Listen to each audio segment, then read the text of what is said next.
Tecnologia da informação, inovação, tendências e temas atuais. O lugar perfeito para profissionais e amantes de tecnologia.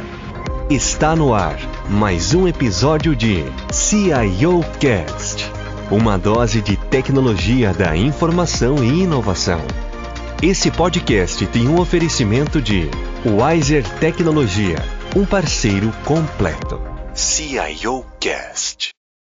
Olá, caros ouvintes, eu sou o Sanzio Almeida. Como estão vocês? Está no ar o 5º episódio do podcast CIOcast, um programa patrocinado pela Wiser Tecnologia, que tem o objetivo de discutir assuntos relacionados à tecnologia e inovação, contando com a participação de gestores e profissionais da área, como também de profissionais do mercado para compartilhar com a gente os seus conhecimentos e experiências. Nesta edição, vamos falar sobre o tema como estruturar uma TI de alta performance com modelos ágeis e DevOps.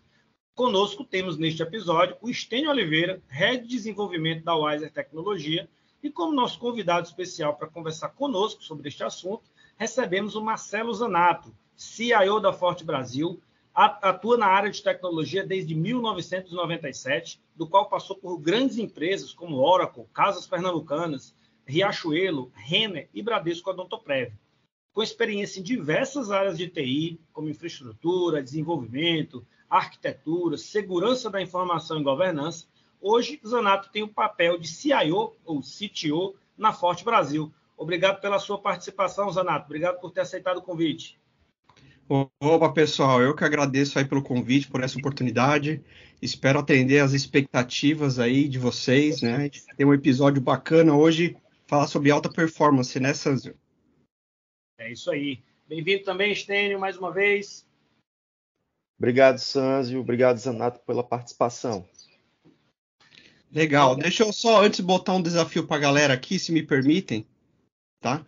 Eu vou explicar aqui algumas coisas sobre ágil. Não vou falar aquelas coisas que todo mundo está careca de ouvir, tá? Mas eu vou falar sobre resistências com diretoria com TI. Eu vou falar como vencer política, como escalonar isso, tá? Que isso vai ser o nosso bolo. E com relação ao DevOps, eu vou falar sobre como a gente vai melhorar a estratégia dele para ele ser uma grande cobertura. Mas a cereja do bolo, que é o meu convite para vocês ouvirem até o final aqui do podcast, eu vou falar uma coisa sobre o método ágil que quase ninguém sabe, tá? Que tem a ver com o psicológico e biológico das pessoas. É uma coisa bem disruptiva e eu conto com vocês aqui nesse podcast, pessoal. Eu confesso que fiquei ansioso aí agora, viu? Vamos aprofundar no tema, é isso aí. Zanato, e assim, você teve uma trajetória interessante, né, em grandes empresas, né? Primeiramente, conta um pouco para nós, antes da gente se aprofundar aí no tema, aí, que você já deu aí um spoiler aí, né? Conta para a gente um pouco aí dessa trajetória, conta para a gente aí a sua experiência, a sua jornada profissional aí, para todo mundo, todo o nosso público aí te conhecer um pouco mais. Não, legal. Até para não me aprofundar tanto aqui na minha história, que é uma história bem longa mesmo, mais de 20 anos de experiência aí com tecnologia. Comecei bem cedo mesmo, ali praticamente na adolescência, no boom da internet. Eu com 15 anos, com mais um amigo, a gente abriu uma empresa, a gente começou a fazer na época websites lá na cidade de São Bernardo do Campo, minha terra natal, e trabalhando para a Volkswagen, para a Mercedes, Scania, já naquela época. E aí de lá eu quis me aprofundar mais no mundo corporativo, vendi a empresa que eu tinha e comecei a adentrar em outras jornadas. Aí comecei a trabalhar na Oracle América Latina, depois fui trabalhar na Casas Pernambucanas, né, onde já tive meu primeiro cargo de liderança lá. Fui a primeira pessoa a implementar a nota fiscal paulista no estado de São Paulo, isso até rendeu alguns prêmios. Depois de lá eu voltei para a Oracle para trabalhar novamente na Oracle. Depois a Casas Pernambucanas me chamou novamente para trabalhar lá, para construir toda uma área de arquitetura, de revitalização. Aí o diretor da Casas Pernambucanas foi para Riachuelo, me convidou para fazer o mesmo trabalho lá na Riachuelo, fizer um trabalho fantástico, revitalização, criação de CDs altamente tecnológicos, implementação de e-commerce. Começou aí os modelos ágeis a surgir naquela época. Depois eu fui trabalhar na Odontoprev, e da Odontoprev eu fui para a Forte Brasil. Nesse meio tempo, fui para a Renner e retornei para a Forte Brasil. Então, Eu agradeço muito todas as oportunidades que eu tive, todo lugar que eu passei, fiz um bom trabalho, as pessoas reconheciam e me chamavam de volta para trabalhar. E um desses fatores, obviamente, era por conhecer bastante sobre os métodos ágeis, e eu vou soltar segredos e facetas aqui muito boas que vão ajudar vocês. Maravilha, Zanato. Aí, primeiro, parabéns aí pela trajetória, né? E ficou muito claro que sempre você, quando mudou de oportunidade, mudou deixando as portas abertas, né? Tanto é que as pessoas te chamaram de volta, né? Que isso todo mundo sabe hoje, infelizmente, ainda é um problema aí na área de TI. Muitos profissionais saindo de uma hora para outra e muitas vezes aí saindo pela janela de muitas empresas, deixando as empresas na mão, né? De fato, é um problema muito grande hoje no mercado.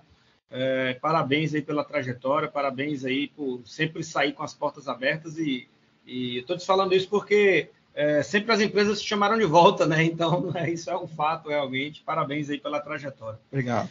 Parabéns, Zanato. É fruto do excelente trabalho que você executou lá, né? Que você prestou. Então, os retornos aí que você mencionou são isso, né?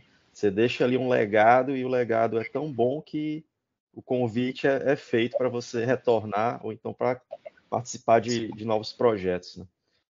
Parabéns. Bacana, obrigado, pessoal. É isso aí.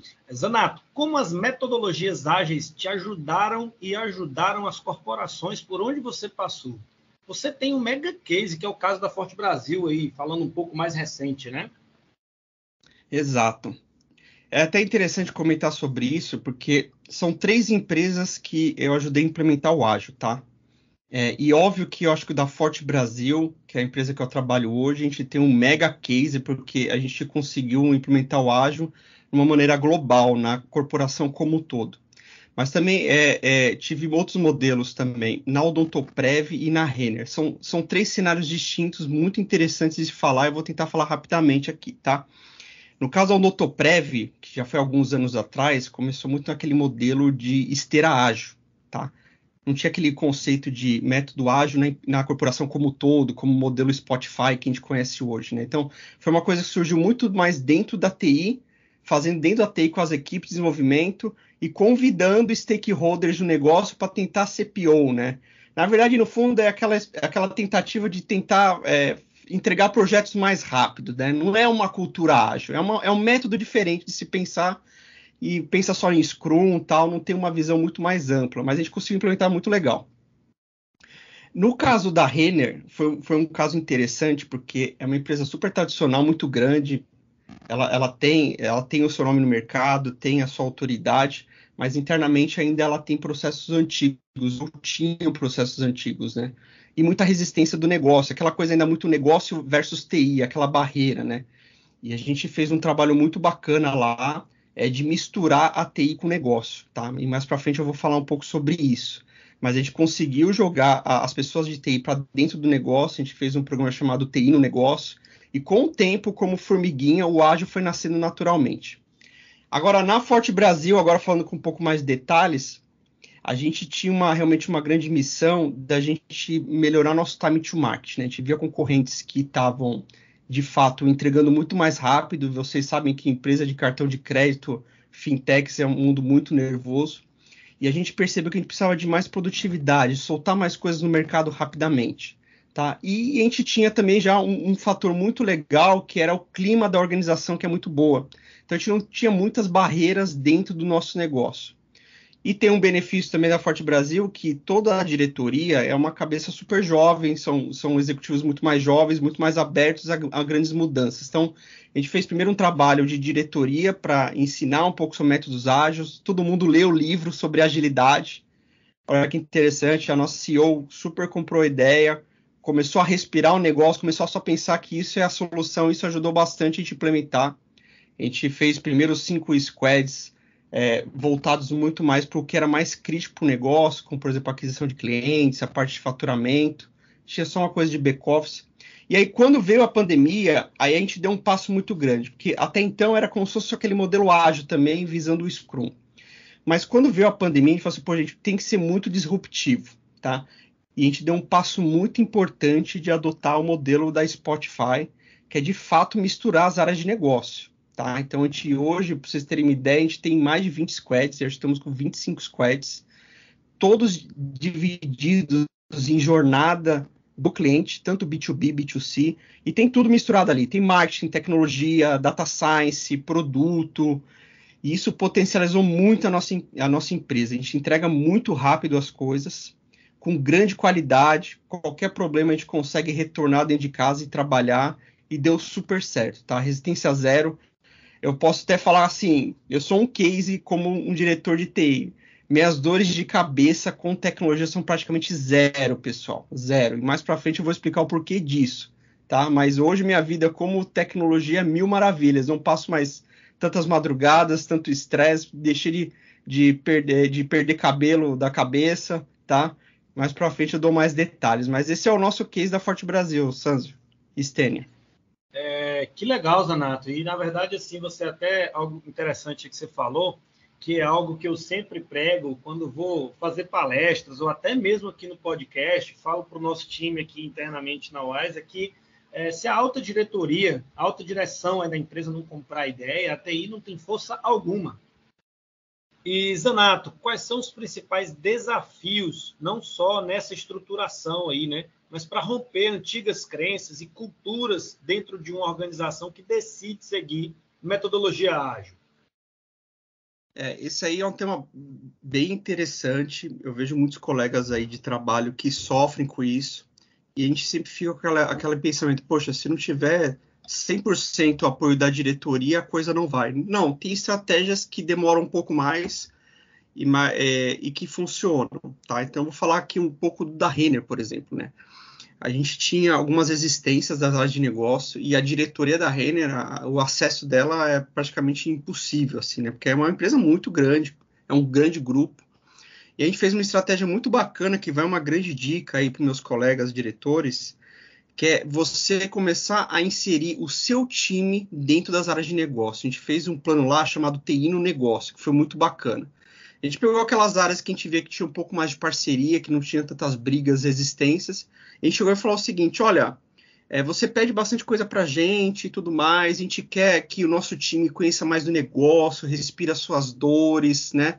Saiba exatamente o que você está precisando. Vamos fazer o seguinte, posso colocar alguns programadores para trabalharem junto com vocês lá? Eles vão sentar do lado de vocês. Isso no modo presencial, né? Funcionou dessa forma naquela época. E a gente colocou a galera para trabalhar lá na área de negócio e com o tempo eles foram fazendo amizades, começaram a ter empatia e começou a ter sinergia lá dentro, tá? E aí, isso funciona também para o virtual, tá, pessoal? Basta você pedir para que essas áreas de negócio comecem a colocar os seus programadores ou pessoas de projeto dentro das reuniões, dos rituais de comunicação que eles têm.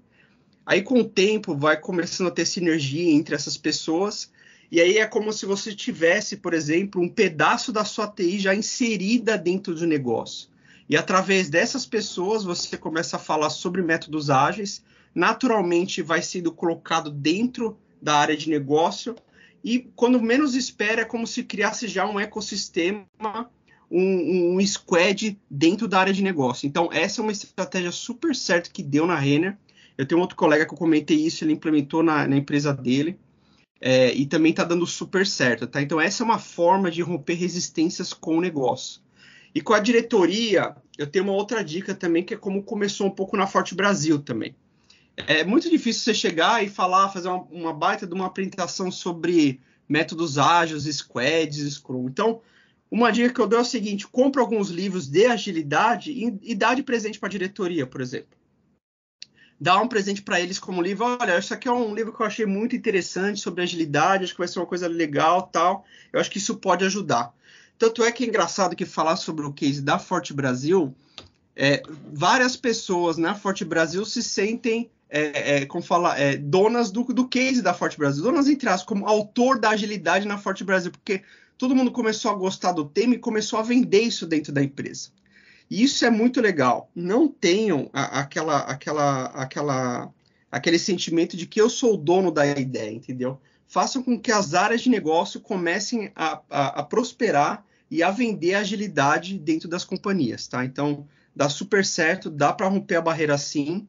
É um pouco mais difícil, mas dá para chegar lá. Legal, Zanato. É uma fórmula que realmente funciona, né? Porque você comprovadamente teve isso nas mãos aí à vista durante a tua gestão, né? Inclusive, esse é o terceiro valor ágil, né? Que é a colaboração. E a colaboração, lá no valor ágil, falando de conceitos de ágil, né? Ela prega isso, né? A colaboração. E a colaboração o cliente está ali sendo participativo juntamente com quem está produzindo algo para ele, né? A nível de desenvolvimento de software, de sistemas. Então, muito legal esse case e a comprovação de que realmente funciona, né? Achei muito interessante quando você fala, Zanato, que várias pessoas se acham dona do case, né? Isso é fenomenal, porque só mostra o quanto as pessoas se sentiram parte do projeto, né? E, obviamente, se sentindo parte do projeto, você acaba relacionando vários outros fatores, como engajamento, como motivação de fazer aquilo dar certo, porque passou a não ser o projeto da TI, né? Passou a ser o projeto de todo mundo, né? E todo mundo aí se engajou, tomou gosto aí pela coisa e fez dar muito certo aí, né? Então, todas as vezes que eu escuto um case de sucesso, principalmente voltado para a parte de metodologia ágil, tem uma coisa em comum na grande maioria deles, que é o engajamento das pessoas, né? Como o Stênio bem falou, é a colaboração. Então, fica aí a dica aí para todo mundo, né? A dica aí do Zanato, que façam as pessoas colaborar, que você vai ter uma chance bem maior aí de ter sucesso, né? E isso é até interessante, César, porque, assim, nosso gerente de gestão faz apresentações do case da Forte Brasil no Mundo Ágil. A nossa presidente, nossa CEO também já fez apresentações falando do case do Ágil na Forte Brasil. Então, assim, virou como se fosse um grande projeto da empresa como um todo, né? E não é só voltado à TI, então é muito bacana. Claro que a gente se beneficia muito disso, né? Nós da tecnologia. Então, não tem que ter essa coisa que não, fomos nós que trouxemos, porque geralmente é a TI que traz, né? Então, deixa que as pessoas tenham essa ideia, entendeu? Implanta a semente na cabeça das pessoas. Essa é a estratégia. Legal, maravilha. E, Zanato, já que você falou aí nos times de TI agora, na última frase, e como fazer os times de TI terem alta performance utilizando metodologia ágil? O home office atrapalha algo? Como foi essa virada aí na pandemia, né? Essa loucura para todo mundo, né? Ninguém estava preparado, não adianta nenhuma empresa dizer, eu estava preparado para a pandemia, para esse momento, a maioria das empresas aí não estava, né? Como que foi isso? Como que é hoje aí para medir performance utilizando metodologia ágil? Atrapalha em alguma coisa, Zanato, home office? Não atrapalha de jeito nenhum. Acho que dá para trabalhar de várias formas, híbrido, home office, presencial. Acho que o ágil vem para ajudar muito. Agora, o que eu quero falar aqui nesse tema é algo disruptivo aqui, tá? Que é algo que... Uma vez eu estava nos Estados Unidos num congresso, e aí eu achei um agilista famoso, não vou fazer propaganda dele aqui, mas enfim, aí eu fui conversar, bati um papo sobre ele, e a primeira pergunta que ele me fez foi: o seu time de tecnologia está feliz? Qual que é o clima? Ele começou com essas perguntas, e isso ficou uma pulga na minha orelha. Eu não entendi o porquê que ele estava falando disso, ele também não me deu muitos detalhes. Estudando muito sobre comportamento, sobre o mundo ágil, etc., eu consegui descobrir algumas coisas que fazem muito sentido e faz uma ligação. Então se preparem aí, quem está ouvindo o podcast, que eu vou falar um negócio que é muito incomum de se falar, principalmente no mundo ágil. E novamente, como eu tinha prometido, não vou ficar explicando aqui como o ágil funciona, que está todo mundo careca de saber de Scrum, de método, Spotify, enfim. Tá? Tem um lance... Tem um segredo aí por trás, que é um lance biológico / psicológico, tá? Eu não vou entrar em tantos detalhes, tá? Sobre nomenclatura dessas coisas, mas como funciona isso? O ser humano é o seguinte: quando você solicita algo para alguém, quando alguém chega para você e fala o seguinte: olha, Zanato, eu quero que você faça isso. Você se sente bem com isso. A partir do momento que você recebe uma tarefa, tem um hormônio do seu corpo que é a dopamina, e você se sente bem com relação a isso. Te dá prazer, te dá alegria. E quando você finaliza uma tarefa, também te dá alegria.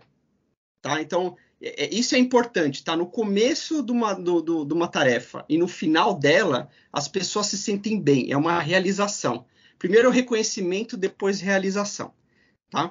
E aí o que acontece? Se às vezes você tem uma tarefa e ela demora muito para terminar, aí começa a ter um sentido inverso. Você começa a ter cortisol no seu corpo, você começa a ficar triste. Poxa, isso não sai da sua cabeça. Tenho certeza que várias vezes vocês foram dormir à noite pensando naquilo que não terminou, entendeu? Então, assim, é muito comum. Eu até brinco também com a minha esposa, poxa, antes de dormir, não me dê tarefas, entendeu? Eu não quero dormir pensando nisso, né? Então, assim, quando a gente é estimulado a cumprir com alguma coisa, a gente fica com isso na cabeça até terminar, tá? E se isso demora muito, aí você começa a ficar triste, você vai entrando num buraco. Tá? Agora, quando você pensa, se você voltar lá atrás, quando não tinha muito modelo A, a gente tinha aquelas metodologias mais cascatona. Quem nunca fez, por exemplo, um projeto de RP, aquele projeto interminável e que nunca acaba? Cara, então, esse é um efeito que você tem que entender. Quando você cria um grande projeto e ele é interminável, com o tempo o pessoal vai se deteriorando. Ainda mais se você fala que o target disso é o projeto em si, porque não tem fim. Então, as pessoas acabam não tendo aquele estímulo do prazer do final do projeto, né? Então, com o tempo, vai tendo cortisol, o pessoal vai ficando numa bad. Tem gente que até entra em depressão, isso contribui para a depressão, isso é muito ruim. E aí que entra o ágil, que é a grande sacada, né? Você pega um negócio muito grande e você divide por pequenos entregáveis. Então, o tempo todo, o pessoal sendo reconhecido por ganhar atividades e concluindo. Então, tem esse aspecto biológico e psicológico no corpo. E as entregas não passam de 2 semanas, que são os sprints. Então, o grande segredo, o que é? É você sempre manter a galera feliz. Feliz como? Mantendo os níveis de dopamina alto. Dando atividades e concluindo. Tudo bem que tem uma atividade ou outra que está demorando mais tempo, dê outras, para pelo menos suprir esses hormônios. Então, olha só como que é interessante essa questão aí hormonal que envolve isso, tá?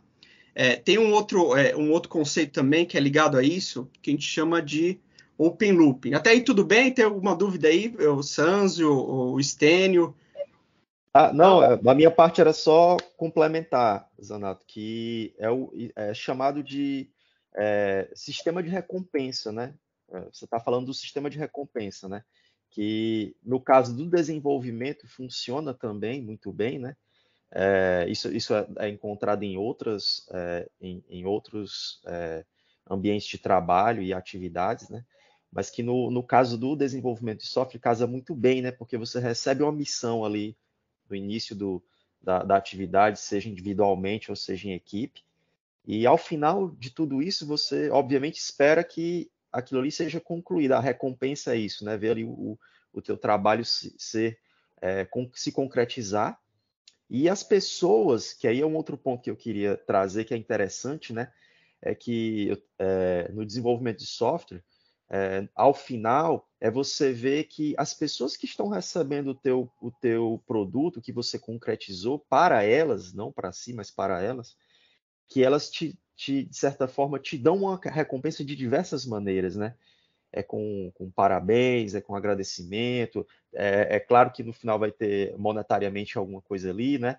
Mas principalmente você vê o brilho nos olhos da pessoa que está te agradecendo e te parabenizando pela entrega daquele teu trabalho, né?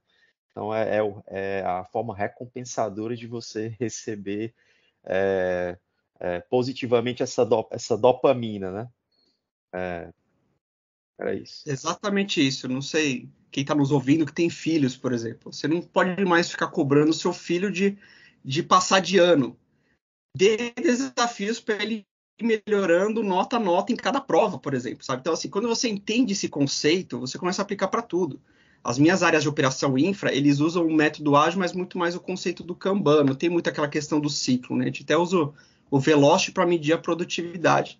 Mas é sempre entregas pequenas. Tem que botar isso na cabeça, tá? O reconhecimento, eles se sentirem reconhecidos por receber uma missão e ficando felizes por concluir ela, tá? Então, é o conceito que quando você entende, é muito bom. E outro ponto que eu quero, só para fechar esse conceito, tem um outro conceito, quem quiser pesquisar, que está ligado a isso, que chama Open Loop. Que é a mesma coisa, quando você está assistindo um seriado, acabou o episódio do seriado, e aí não aconteceu aquilo que era mais esperado. Isso que acontece, abre um looping na sua cabeça.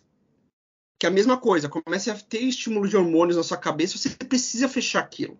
E não é à toa que você vai lá e você assiste a porcaria do próximo episódio para você fechar esse ciclo, tá? Então, esse é o ponto importante. Se você abrir muitos ciclos no seu time, muitas tarefas e coisas intermináveis, a tendência é ele cada vez mais cair, ter turnover e você não entregar as coisas. Então, se você quer ter uma equipe de alta performance, você tem que entender isso, tá? Não importa o método, tá? Tem que entender essa questão biológica, psicológica do ser humano para fazer uma equipe ter uma alta performance. É isso aí, Zanato. Excelente explicação, vai bem em linha aí também com o que eu acho. E assim, quando você escuta, até você pensa, cara, mas isso é óbvio, mas até para pensar, você até pensa, como que eu nunca pensei nisso antes, né? Mas é óbvio que a mini entrega, a entrega ali mais rápida, ela te dá um prazer maior do que receber um parabéns, digamos assim, no final de um projeto interminável, que às vezes dura anos, né? Então você tem um prazer muito mínimo em relação ao tempo que você passou ali naquele estresse de cronograma, de deadline, e você não conseguiu ter, né, digamos assim, esse reconhecimento, essa alegria de entregar algo durante todo esse tempo, né? E aí a gente começa a falar aí mais profundamente das principais diferenças aí entre a metodologia ágil e a tradicional, né? Que uma das três aí que eu sempre achei que é a percepção dessa conquista dos resultados, que foi o que você acabou de falar, né? A percepção de resultado ela é muito maior dentro da metodologia ágil, porque as pessoas estão o tempo todo entregando algo e já recebendo outras missões, né? Então é como você falou, o profissional, olha, eu finalizei uma missão, já estou recebendo outra, né? Então ele vai acabando tendo aí uma satisfação muito maior de trabalhar. E também outras diferenças até para auxiliar no bem-estar, já que você falou do bem-estar, até do gerente de projeto. O gerente de projeto tem que ficar controlando o budget na metodologia tradicional. Passou R$1 do budget, é aquela confusão, é aquela coisa. Na metodologia ágil já é algo completamente diferente, que você consegue fazer isso também por micro-entregas e você vai ajustando, né, ou para frente ou para trás. É lógico que a maioria das organizações vão colocar um budget global para dentro do projeto, mas você consegue ter uma maleabilidade muito maior, né, para lidar com isso, né? E a gestão de risco, porque a gestão de risco também você acaba fazendo isso através também de microentregas, de entregas menores, e você não precisa se preocupar com aquele risco. Às vezes eu já vi documento de gestão de risco aqui com 30 páginas, gente. Então, e ainda não mapeia tudo, né? E ainda não mapeia tudo. Então, quando você coloca isso por microentrega e traz isso um pouco para um escopo um pouco menor, tratando isso com as equipes, tratando isso com as squads, eu acho muito mais interessante, né, a nível de satisfação e a nível de produtividade, né? Outro ponto também que você falou aí, muito interessante, falando de Kanban, Zanato, eu já uso Kanban já faz alguns anos na minha vida como minhas tarefas pessoais. Eu tenho 2 Kanbans, o Kanban profissional e o Kanban pessoal. Inclusive, a minha esposa, minha filha, elas fazem parte do meu Kanban, então tem a tarefa de todo mundo. Legal. E assim, honestamente, hoje eu parei para pensar, um tempo atrás, eu falei, gente, como eu conseguia trabalhar sem isso antes disso aqui? Eu não consigo imaginar mais, né? Acho que eu posso até falar nome aqui de ferramenta que eu utilizo para fazer isso. Utilizo o nosso amigo de longa data, Trello, para fazer isso. E faz uns 3 meses o Trello passou uma tarde fora do ar. Gente, eu fiquei num desespero tão grande, porque eu não sabia mais trabalhar sem aquilo, eu não sabia mais. Desaprendeu, né, a trabalhar sem aquilo. Assim, ficou muito importante na minha vida, tão profissional quanto pessoal, né? Então, trouxe um pouco aí das metodologias ágeis até para a minha vida aí, né? Então, muito interessante aí que você falou. Bacana, legal. Aí você voltou para o método analógico, né, Sans? Que é o quadro com os sticks lá, né? Pregados. Existe uma versão desktop do Trello, salvo engano, tá? Pra você não ficar no sufoco aí, né? O que você falou aí, Sans, complementando, né? Que a gente está tratando aqui, é o segundo valor ágil, né? Que seria você não ter uma documentação tão abrangente e ir direto ao ponto, que é ter a solução funcionando, né? Concretizada e funcionando. É isso aí. E, Zanato, sempre foi do conhecimento de todos, né, que a falha de comunicação interna da área de TI entre o time de dev e o time de infra era um grande gargalo nas organizações, né? E, na prática, como o DevOps pode impulsionar as entregas em tempo e qualidade no desenvolvimento de software? A integração entre os times de dev e infra nunca foi tão boa, olhando para o passado, correto? É isso aí. A gente tem que assumir, tá? Que quando a gente fala de desenvolvimento, o pessoal de sistemas e de infra, operações, são bichos bem diferentes, tá? Não adianta assim falar que botar todos numa grande sinergia. Pode ter sinergia em termos assim de comportamento, pessoas, mas em termos de ideias, de mindset, são bem diferentes, né? O pessoal de sistema é aquela questão de abstração, aquela visão muito clara de caixas, as coisas se integrando, enfim. O pessoal de infra é muito mais ali hardware em si, é muito mais uma visão de topologia. Então, são visões diferentes, tá? Enfim, e aí uma coisa que era interessante, que alguns anos atrás, né? A gente está falando aí de 15 anos atrás, era muito aquele conceito do ITIL, né? Aquele conceito que a gente fazia as famosas GERMUDs, né? As gerências de mudança, que na verdade o ideal, para quem estudou o ITIL mesmo, é a gestão de liberação, mas enfim, popularizou muito a questão de gestão de mudança. Então, para quem era desse tempo, obviamente, lembra que a gente se reunia, né? Fazia aquele comitê da gestão de mudança, todo mundo sentava na sala para aprovar uma reunião, 2 ou 3 na semana para abrir uma janela em produção para fazer a implantação ali de grandes elefantes. Esse é o grande ponto, tá? Então, por exemplo, assim, 3 reuniões é demais, porque a infraestrutura nunca queria abrir tanto a produção por medo de problema. Então, acontecia que, às vezes, a gente tinha uma reunião de mudança uma vez por semana, porque a infraestrutura sempre queria fechar a produção. E aí, como só tinha uma semana, então ficava todas as equipes de sistema montando um sistema complexo, acelerando para chegar na reunião e implementar um elefante. E de caso às vezes... Então, toda semana eram grandes implementações, tá? Então, já era difícil até de aprovar, de explicar.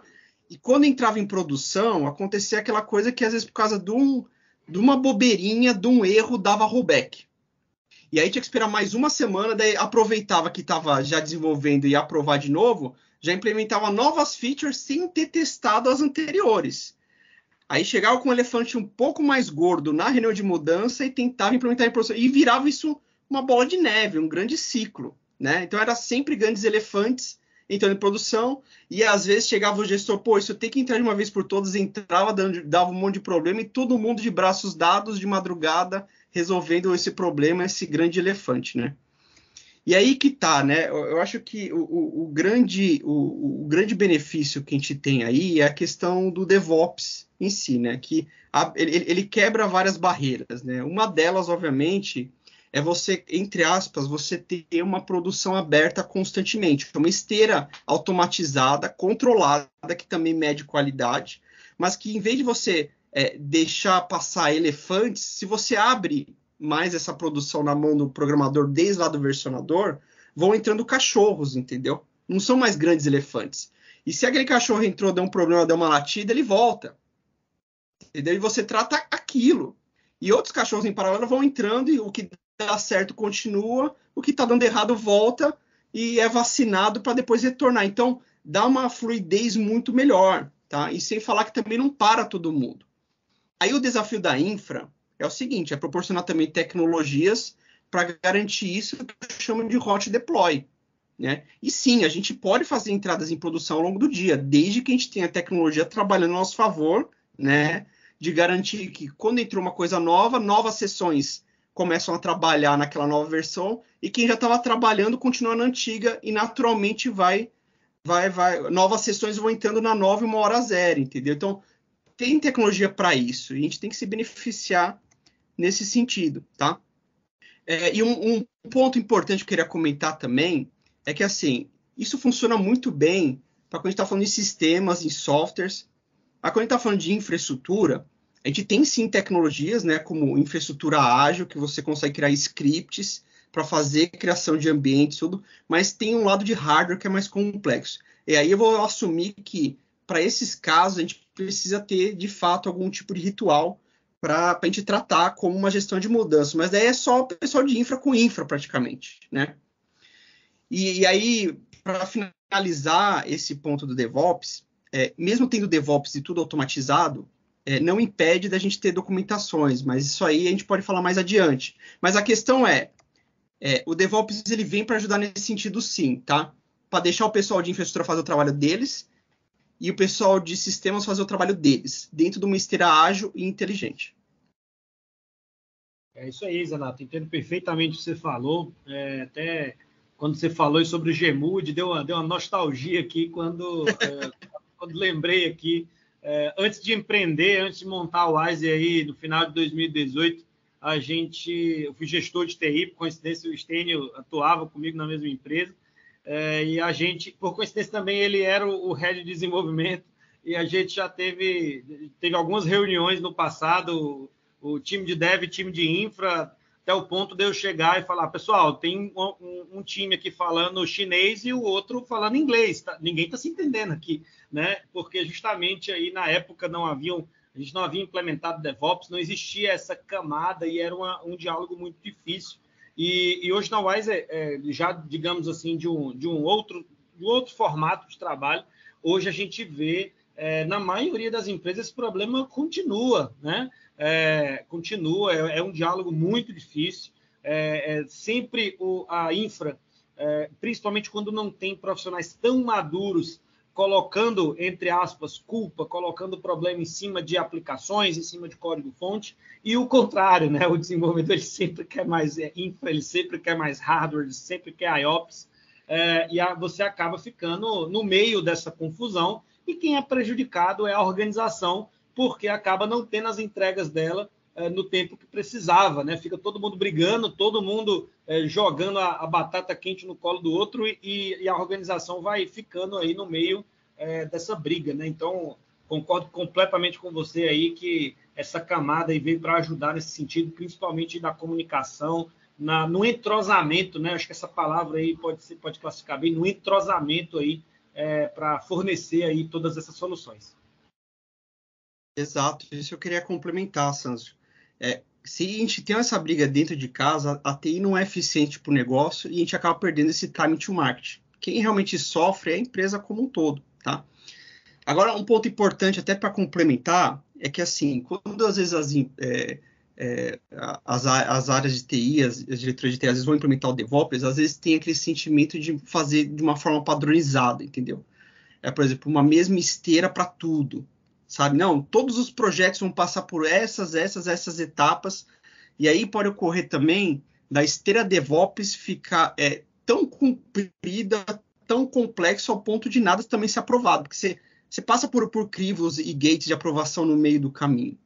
E aí uma dica que eu dou é o seguinte, você começar a classificar também os seus sistemas, as suas soluções, por ciclo de vida. O que eu quero dizer com ciclo de vida?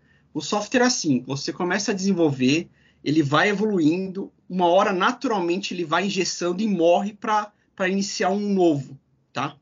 Quando a gente está falando de um RP, é um negócio muito mais perene, demora acho que uns 10 anos para você querer trocar um RP. Agora, por exemplo, quando você está falando, por exemplo, num aplicativo mobile, mesmo se for um aplicativo mobile oficial da sua empresa, o ciclo é de no máximo 3 anos, no máximo. Sempre vai vir os conceitos mudam completamente, principalmente tudo que é front-end. Muda muito rápido. Então, minha dica que eu dou para vocês, para deixar mais ágil ainda, é não precisar se preocupar tanto com a qualidade. Você tem que sim ter um crivo, né, uma régua, mas é diferente de você implementar algo que é um core business, que é um motor de cálculo, algo nesse sentido. Então, quando vocês forem criar a esteira DevOps de vocês, pensem nesse sentido, tá? Tentem classificar em ciclos de vida de uma aplicação, da natureza da aplicação. Geralmente, front-end muda constantemente, né? Back-end e aplicativos já é um pouco mais longo, um pouco mais perene, tá? Então, não caiam nessa seara de criar uma esteira DevOps para qualquer tipo de natureza de aplicação. Então, isso é uma dica muito importante. Isso também contribui muito com o negócio, tá? Falando aí dos pilares do DevOps, né, o primeiro deles é comunicação. E o segundo é colaboração, né? Então, se esses dois não estiverem muito bem azeitados, Os demais, que envolvem automação, envolvem monitoramento e até a conclusão da atividade proposta, eles não vão funcionar, né? Então, o segredo está aí, né? A chave de tudo está na comunicação, na aproximação, na colaboração. Se isso realmente não funcionar muito bem, os demais não vão acontecer, né? Então, é só para complementar aí o início do tema, né? E um outro ponto legal, falando sobre isso, é que quando você integra DevOps e o modelo ágil, é um casamento perfeito, porque no DevOps, como você tem uma esteira completamente automatizada, você consegue também extrair relatórios também. Ele te ajuda a você mensurar essa produtividade, né? E aí, uma coisa que é legal quando a gente está falando de uma cultura ágil numa empresa, você também já está falando de OKRs também, OKRs, né? Que você começa a definir indicadores, visões ali para você mensurar numa visão de produto, se aquele produto está atendendo, sim, a empresa. E aí, subsequente a isso, você tem os indicadores que vêm do ágil, como Scrum, Burn Down. A gente tem relatórios também que você pode aplicar como quantidade de deploys versus incidentes. E aí esse ferramental, juntando com essas medições do ágil, casam muito bem. Então, uma dica que eu dou para vocês é buscarem ferramentas assim que unam os dois, que facilita bastante, inclusive, a visão gerencial da coisa.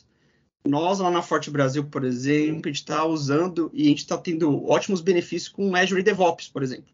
Porque lá a gente tem toda a gestão dos squads, dos épicos, das histórias e tudo mais, junto com a esteira de DevOps também. Então, de uma história, você já fala o que tem que ser feito para o programador, que é um issue, ele começa a programar, ele faz o push daquilo, que faz um checkout, enfim, aquilo começa a rodar na esteira e todos os indicadores se conversam. Então, a gente sabe exatamente quais os squads estão produzindo mais, independente do propósito dele. A gente está vendo produtividade, geração de código, erros em produção, número de deploys. Então, é uma coisa muito bacana. Quando você junta os dois, mais todo esse conceito que eu falei da felicidade e dopamina, você alcança essa equipe de alta performance.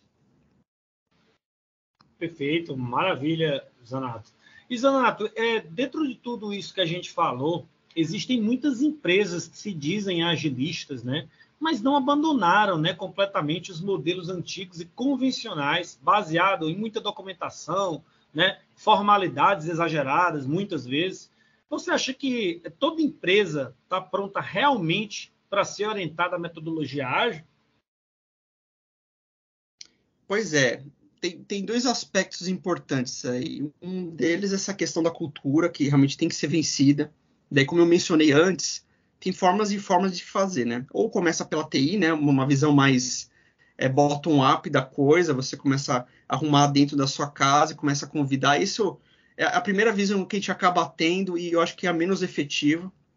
Aí tem a visão top-down, que é o sonho de todo mundo, né? Chamar, vir a inspiração da alta gestão para sair implementando isso na empresa é muito difícil. Mas tem essa dica que eu dei de você dar livros, de você começar a estimular para que os outros diretores comecem a pensar de forma ágil, né? E isso facilita depois. E a outra estratégia cross que eu falei de você começar a colocar TI dentro das áreas de negócio, tá? Então, sim, de fato, se você tem uma cultura com um pensamento antigo, você sofre com esse tipo de coisa, tá? Então, você tem que ir quebrando aos poucos, não tem como. Trazer consultorias de fora ajudam também, porque às vezes dá um potencial, às vezes uma consultoria de fora que está inserida em outras empresas vem com uma visão agnóstica, então pode dar força para você para implementar esse conceito também. Vale a pena também usar consultoria de fora para vir com esse ar novo.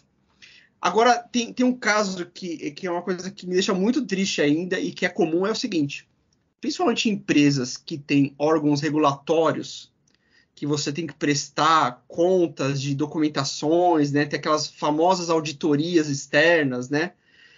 Cara, esse mundo está completamente desatualizado. Eles pedem, de fato, documentação de TI de 20 anos atrás. Coisa que assim, não faz sentido. Então, por exemplo, nós da Forte Brasil, a gente é regulado pelo Bacen. E vem essas coisas. Eu quero ter todas as atas da reunião de mudança. Caraca, nós temos DevOps aqui dentro. É uma esteira automática. Daí o que a gente acaba fazendo? Na nossa esteira automática, a gente gera a documentação. Ou pelo menos a gente deixa tudo armazenado para depois a gente gerar a tal documentação. A gente só soma depois com a documentação que é feita manualmente quando é muito hardware, muito físico, né? Então, a gente pode até usar o DevOps também para gerar esse tipo de documentação, tá? Então, novamente, acho que você escolher uma boa plataforma que junto o Ágil e o DevOps ajudam nesse sentido. Vou dar um outro exemplo de auditoria que sofre agora, assim, é fazer aquela tal da matriz de perfil versus acesso, né? Que você fazia todas as funções da empresa e quais sistemas eles acessam. Cara, os sistemas hoje são completamente self-service. Você tem administradores dentro das áreas que dão e tiram permissão. Eu fico imaginando um Google tendo que fazer um negócio desse, né? Então, assim, as auditorias... Eu não sei quem trabalha no ramo de auditorias externas, vai meu grande apelo aqui como profissional de TI, se atualizem, tem coisas que não existem mais, não tem como cobrar coisas que não existem, mas acontece isso também. Infelizmente, para esses casos, eu não vejo muita solução, a não ser você gerar tal documentação, nem que for de forma automática. Zanato, o que você falou, você acertou na mosca. Ontem eu li uma matéria sobre as 100 empresas mais inovadoras do Brasil. A notícia quente, vi ontem no LinkedIn, li a matéria completa. E uma coisa que me trouxe um pouco de surpresa é exatamente o que você falou. Dentro das 100 empresas mais inovadoras do Brasil, a gente tem uma imensidão de instituições bancárias, de bancos, de financeiras, que são empresas que estão, digamos assim, enfrentando dia a dia questões regulamentares, né, regulatórias, como você bem falou aí, Banco Central, enfim. E a primeira coisa que eu pensei na hora eu falei, o mérito desses caras é dobrado. Eu pensei logo na área de TI, na área de projetos, na área agilista, o mérito deles é dobrado, porque eles não têm só o desafio de tocar isso internamente, eles têm o desafio de lidar com o mundo externo. E mesmo assim, os bancos brasileiros, em grande maioria, ficaram entre as 100 empresas mais inovadoras do país, né? Então, vai bem em linha com o que você falou. Ontem, coincidência aqui, ontem eu li essa matéria, foi algo que me chamou a atenção, e você foi bem na mosca de falar exatamente essa questão aí do órgão regulatório, né? Então, sinal aí que você domina isso tudo e que está aí, digamos assim, com a luz acesa, né, para toda essa questão aí dos desafios aí das questões regulatórias aí ao longo do nosso país. É isso aí. E um pouco sintetizando agora um pouco tudo isso que a gente conversou, né? Se você consegue implementar essa cultura ágil, né, das pessoas entenderem que o que faz a diferença é ter pessoas felizes trabalhando, tá? E se você domina essa questão que eu falei, agora que você sabe, que você acompanhou até aqui, né, que tem um lance da dopamina, na serotonina, tal, os hormônios, você sabe que mexe com as pessoas, você começa a usar isso a favor. Juntando com um ferramental bacana, como um DevOps, né, e você conseguindo juntar esses dois mundos, você consegue entregas fantásticas mesmo. E o grande ganho disso tudo, de você ter uma equipe de alta performance e ver a fluidez nisso, é que as dores de cabeça se resolvem, galera. Eu posso falar assim, eu sou um grande case para isso, cara. Eu gosto de falar com orgulho. Eu sou um diretor de TI que não recebo tantos problemas, graças a Deus. Eu consigo fazer minhas viagens sem problema nenhum, sem quase ninguém me ligando e reclamando, tá? O que eu tenho, às vezes, de problema, às vezes é um problema que está no fornecedor, que daí o fornecedor tinha que ouvir esse podcast aqui, melhorar suas implementações, suas operações, para parar de dar dor de cabeça para os seus clientes. É um pouco disso, mas, graças a Deus, tudo que é desenvolvido dentro de casa aqui, a coisa flui. Tanto é que a gente tem reuniões muito mais, assim, de produtos, com tecnologia, e, de fato, a gente está naquele nível nirvana, que a gente fala que, assim, agora a tecnologia está buscando novidades e inspirações para melhorar mais o negócio. Então, na prática, isso está funcionando, tá, pessoal? Não é utopia, tá? Dá para chegar lá, mas tem esse longo caminho a percorrer, tá? Mas eu tenho certeza que vocês vão conseguir chegar até lá. É isso aí, pessoal. E com isso, nós, infelizmente, estamos chegando aqui ao final de mais uma edição do podcast CIOcast. Nesta edição, tivemos a honra de conversar aí com o Zanato, com o tema Como estruturar uma TI de alta performance com modelos ágeis e DevOps. Zanato, muito obrigado por ter aceitado o convite aí, parabéns aí por todo o conteúdo que trouxe, foi excelente. Parabéns aí pela sua jornada, parabéns aí pelos projetos que você trouxe aqui. Houveram várias dicas aí para os nossos ouvintes aí, foi quase um workshop aqui, né? Muito bom mesmo. Queria te agradecer aí por estar conosco. Eu acho que ainda tem tanto tema para a gente falar que já fica aqui no ar o convite para a parte 2 aí do episódio. Legal, eu que agradeço o convite. É um enorme prazer aqui estar participando, e eu acho muito legal aqui o seu cast, porque a gente vê tantos podcasts falando mais de coisas técnicas, enfim, e nós, às vezes, diretores C-level, somos carentes disso, né? A gente precisa esperar, por exemplo, um grande evento presencial anual para trocar experiências aqui. Poxa, vocês estão de parabéns por ter esse podcast. Eu acho que eu já ouvi todos os episódios, achei muito bacana. Tá? Eu acho que esclarece bastante e a gente tem que se ajudar mesmo, tá? Acho que compartilhando conhecimento, falar esses hackzinhos, esses truques, né? Coisas que às vezes a gente não descobre facilmente no Google, vamos dizer assim, né? E vocês estão de parabéns, muito obrigado e contem comigo aí para próximos podcasts que poderem vir aí. Zanato, muito obrigado pela tua participação. Nós estamos saindo muito mais ricos agora em termos de conhecimento ligado às metodologias ágeis, a DevOps. O Sanzio bem disse aí que esse tema é tão interessante e a gente fluiu tão bem aqui, né, no nosso bate-papo, abrindo esse espaço aqui para o tema e com a tua participação especial, que vale até uma segunda rodada de CIOcast com esse tema, né? E até, quem sabe, um outro tema. Então, muito obrigado, parabéns pela tua trajetória, pelo profissional que você é, pelas suas realizações e muitíssimo obrigado por essa troca que nós tivemos hoje aqui. Valeu. É isso aí, pessoal. E também eu queria agradecer a você, nosso caro ouvinte, que nos escutou até aqui. Segue nossos canais nas plataformas, compartilhe os conteúdos com os amigos, os colegas de trabalho. Um abraço, até a próxima edição. O podcast CIOcast é uma realização da Wiser Tecnologia, nosso querido patrocinador, com produção do Sanzio Almeida e Estênio Oliveira. Até mais, pessoal. Um abraço.